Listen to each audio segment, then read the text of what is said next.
Good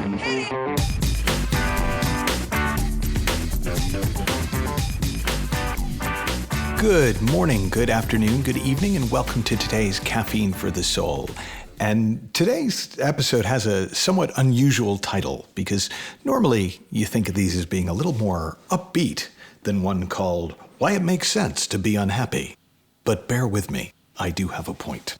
So there are two primary reasons it makes sense to be unhappy.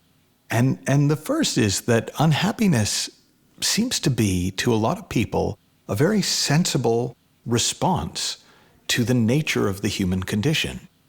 We're born knowing we're going to die. We live in a society which is brutally unfair, where some people who are not by any means the most deserving, the kindest, the best, get the majority of the resources, and some people who may be wonderful people have very limited access to resources. And we somehow can sense that there's an inherent unfairness and finiteness to the human condition. And even if we fall in love with something, I actually remember my mother-in-law in my 20s listening to me talk about something that I was really into about positivity and saying, "Oh, I can't wait for you to fail." And I was like, wow. And she was like, "So you can see what it's really like." And for a lot of people, the sensible response to life is to be unhappy. There's a famous scene, I think it's the opening scene in The Seagull by Chekhov, where the character Masha is wandering around with her tutor Medvedyenko, and he says to her, "Why do you always wear black?" And she says, "I'm in mourning for my life." And for a lot of us, we look around at what's going on, particularly now, and I say this in the midst of the coronavirus crisis, but you may be listening to this years after the coronavirus pandemic and have a whole different set of reasons why the world is going to hell and why unhappiness just makes perfect sense. It is just like a very sensible thing. But it's not weird if you think that we feel things for a reason. We have more than enough reasons to pin our unhappiness onto. Now, there is another reason that people are unhappy, and I'm going to say most people are unaware of this, but it's motivational.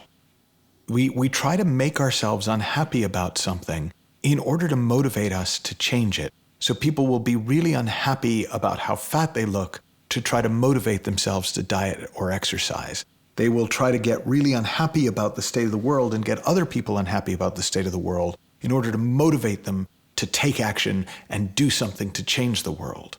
And again, if unhappiness was a sensible response to life, if our emotions were logical, and if it absolutely needed unhappiness as motivation to change, then it would really make sense to be unhappy a lot of the time, at least if you were looking around at the world. There was a quote, and I want to say that it was Brecht, but I've always just thought it was the bleakest quote ever. And the quote goes, "He who laughs has not yet heard the terrible news." So what follows is going to be a response to both of those reasonable reasons to be unhappy, but also to highlight that happiness is by its very nature irrational. Happiness doesn't make sense. Contentment is not motivational.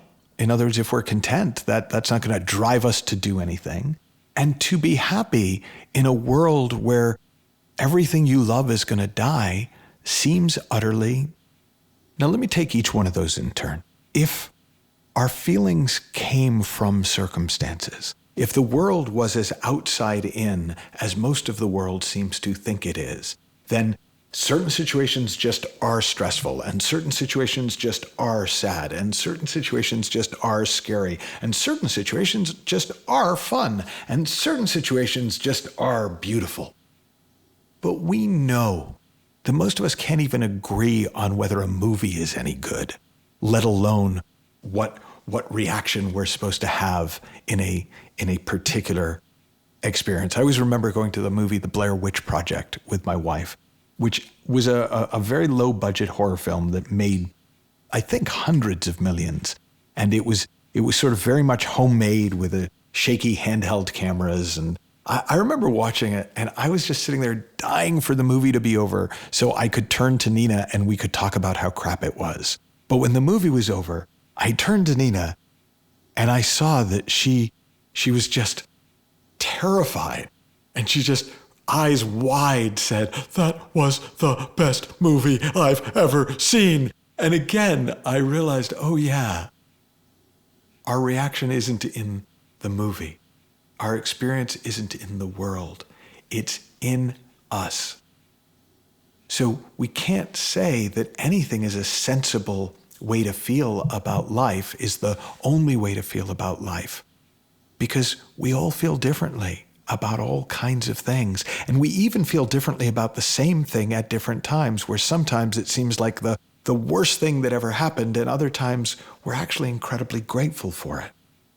So it isn't actually as sensible as it seems to think that unhappiness is a sensible response to life.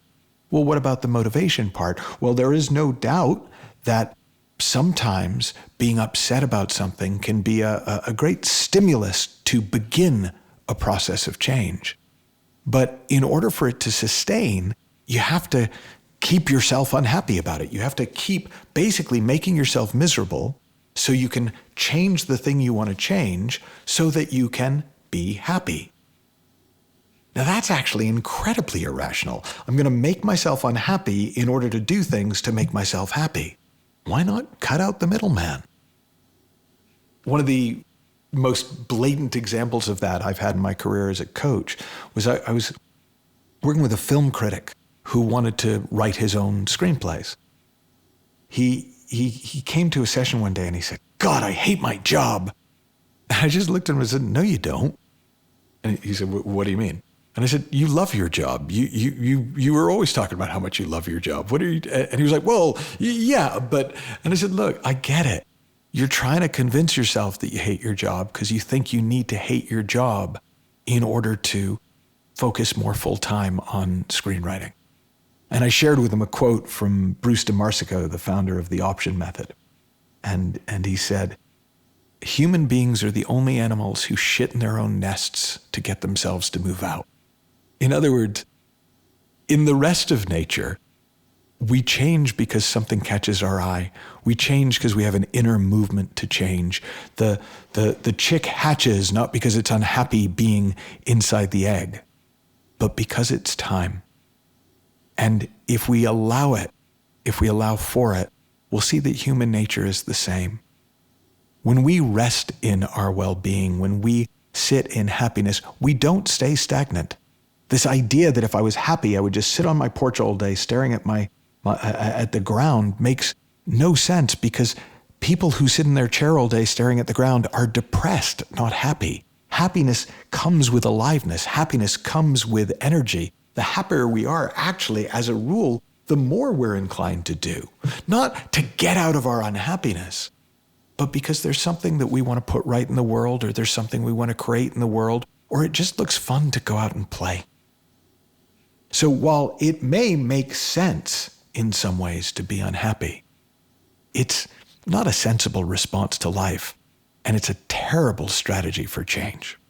So there's nothing for you to do with that other than notice over the course of today, maybe the next few days, maybe this week. Notice yourself justifying your unhappiness. And what if you didn't? What if you could just be happy when you were happy, unhappy when you were unhappy, and not have to justify any of it? What if the whole game could be wonderfully, enjoyably, hyper-irrational? Have fun, learn heaps, and happy exploring. I'll talk with you soon.